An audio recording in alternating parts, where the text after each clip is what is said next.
તરસાલી સરદનગરનો મુખ્ય રોડ બનાવી કોન્ટ્રાક્ટરે અધૂરું કાર્ય છોડી જતા બીજા કોન્ટ્રાક્ટરને કામગીરી સોંપાઈ હતી, જેને પણ કામ છોડી જતા કાઉન્સિલરે બંને કોન્ટ્રાક્ટરોને બ્લેકલિસ્ટ કરવા માંગ કરી હતી.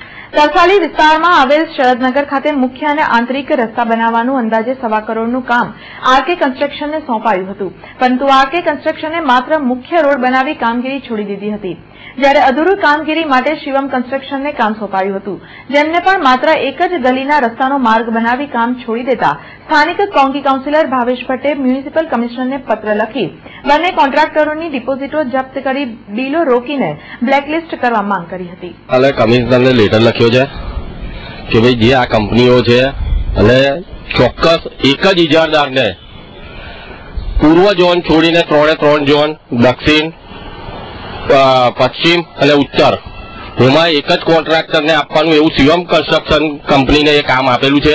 આની પહેલા અમારા વિસ્તારોમાં શરદનગર અને શાંતિનગર એમાં લગભગ 1.25 થી 1.5 કરોડ રૂપિયાના કામો રોડના મૂકેલા છે, પણ આરકે કન્સ્ટ્રક્શન કંપની વાળાએ 45 લાખના કામો મેઇન રોડો બનાવી અને કામ બંધ કરી દીધા છે.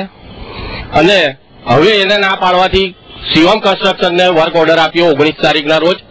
ત્યાર પછી એને એક ગલીનો રોડ બનાવી 70 લાખનો વર્ક ઓર્ડર લઈ અને એક જ રોડ બનાવી અને હવે એ બી ના પાડે છે.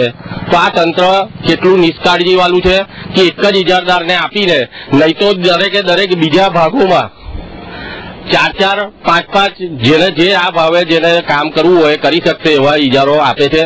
તો આ તકલીફ નથી થતી, પણ ચોક્કસ એક જ કોન્ટ્રાક્ટરને સાચવવા, એક જ કંપનીઓને સાચવવા માટે આ જે પદ્ધતિ રાખેલી છે ના રાખવી જોઈએ. અને એને લઈને પબ્લિકમાં મરો થાય છે કે 70 લાખના રોડ જે બાકી રહેલા છે એ બેમાંથી એક બી કંપની કરવાની ના પાડે છે, એટલે આખા વડોદરા શહેરમાં ચાલતા એમના કામો અટકાવી દેવા જોઈએ અને પેમેન્ટ બી અટકાવી દેવું જોઈએ અને એ લોકોને બ્લેકલિસ્ટ કરવા જોઈએ. જ્યારે જાણવા મળ્યા મુજબ શરદનગર ખાતે ગલીઓમાં રોડ બનાવવામાં ગલીઓ સાંકડી તેમજ તેમાં દબાણ હોવાથી રોડની કામગીરીમાં અંતરાય ઉભો થતા કોન્ટ્રાક્ટરે કામગીરી પડતી મૂકી હતી. ત્યારે જોવું એ રહ્યું કે ગલીઓમાં રોડ બનાવવા કોર્પોરેશનનું તંત્ર દબાણો દૂર કરશે કે કેમ તે એક ચર્ચાનો વિષય બન્યો હતો.